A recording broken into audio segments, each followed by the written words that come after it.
სახელითა მამისათა და ძისათა და წმინდისა სულისათა ამენ. ღმრთის მოსაობის შესახებ მამათა შეგონებანი. წმინდა მღვდელმთავარი იოანე ოქროპირი. განვიმტკიცოთ სულნი ჩვენი და მაშინ ყველაზე უფრო ნეტარნი ვიქნებით. თუნდაც სიმდიდრე დავკარგოთ ან სიკვდილი გვეწვიოს, თავარია ვერავინ მოგტაცოს ღმრთის მოსაობა.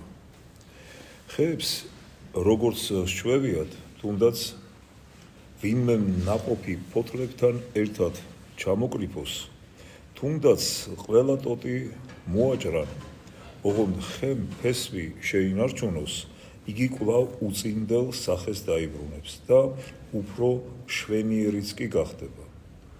ასევეა ჩვენ შემთხვევაშიც. თუ კი გადარჩება ძირი ღმრთის მოსაობისა, ქონება რომ სრულად ჩამოგვართვან ან ჯანმრთელობა შეგვერყიოს, ყველაფერი დაგვიბრუნდება გაცილებით მეტი დიდებით. არქიმანდრიტი რაფაელი. სიგიჟია არ გწამდეს ღმერთი, მაგრამ უფრო მეტი სიგიჟია გწამდეს იგი და როგორც რაღაც მეორე ხარისხოვანს ისე უყურებდა. მხოლოდ პატარა კუთხე მიუჩინო გულისა და ცნობიერებაში შენი ცხოვრების ნამცეცები მიუყარო. ღმერთთან ურთიერთობისათვის ყოველდღიურ ყოფით საქმეებს შორის დარჩენილი პაუზები გამოხო. ურწმუნოება სულიერი რეალობის დემონური უარყოფაა. ნახევრად მორწმუნეობა კი ღმერთის შეურაცხყოფა. საკმარისი არ არის გწამდეს ღმერთი, უნდა გჯეროდეს კიდეც მისი. ეს კი ნიშნავს გწამდეს, რომ სახარების ყოველი სიტყვა ნათლის მომფენია. ჭეშმარიტება, რომ ღმერთი მართავს ადამიანის სიცოცხლეს დაბადებიდან სიკვდილამდე, რომ ღმრთის აღთქმები უცვლელია. უფრო ადვილია ცისა და დედამიწის დაქცევა, ვიდრე მისი ერთი სიტყვის გაყალბება. ასეთი რწმენა შინაგანი ორიენტირია. თითქოს ღერძია ადამიანის სიტყვების, მისწრაფებების და ქმედებების. ის ვლინდება მის ყოველდღიურ ცხოვრებაში. თითქოს ნათლით მსჭვალავს მისი ყოფიერების ყოველ წამს. მართალი ენოქის შესახებ ბიბლიაში ნათქვამია: ვიდოდა წინაშე უფლისა. ადამიანს, რომელიც უფლის წინაშე დადის ღმრთის, მასთან ყოფობის გამუდმებული განცდა აქვს. მას ახსოვს, რომ თვალნი უფლისანი მისი გულის სიღრმეს ჭვრეთს.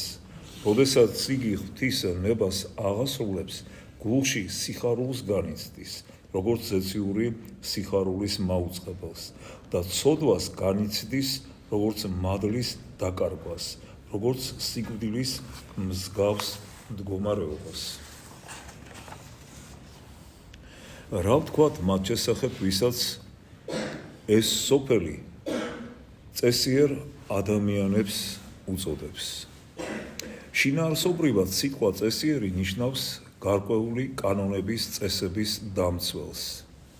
რამოდენიმე საათით მაინც რომ შეიძლებოდეს გამოგვემზეურებინა სააშკარაოზე, გამოგვეტანა ის, რაც ხდება ამ წესიერი ადამიანების სულში, რომ შეიძლებოდეს ჩვენება, როგორც ეკრანზე, იმ აზრებისა და სურათებისა, რომელნიც წარმოიშობიან მათ გულში და გაივლიან მათ ცნობიერებაში, მაშინ ჩვენ დავინახავდით სულიერ მხეცებსა და ქვეწარმავლებს, რვაფეხებს, რომელთაც მათი გული დაუყრიათ.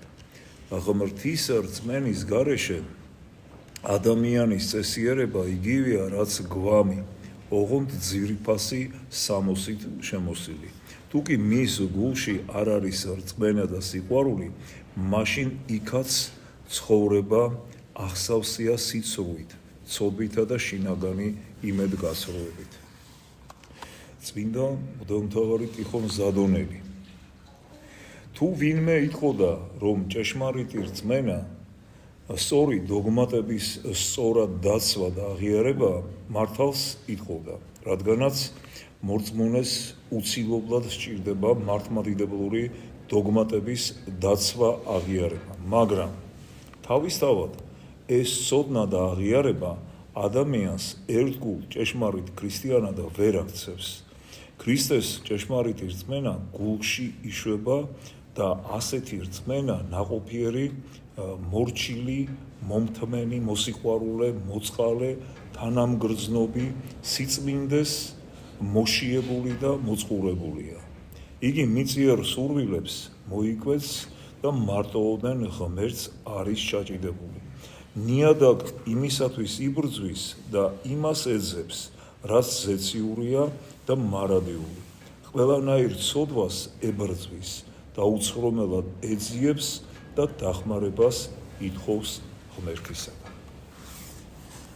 ესეთია მამათა შეგონებანი ღვთის მოსაობის შესახებ.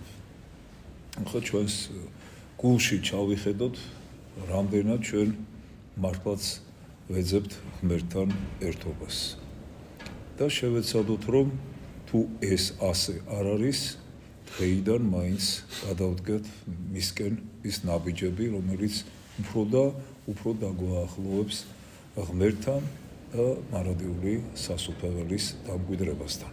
ღმერთმა დაგლოცოთ და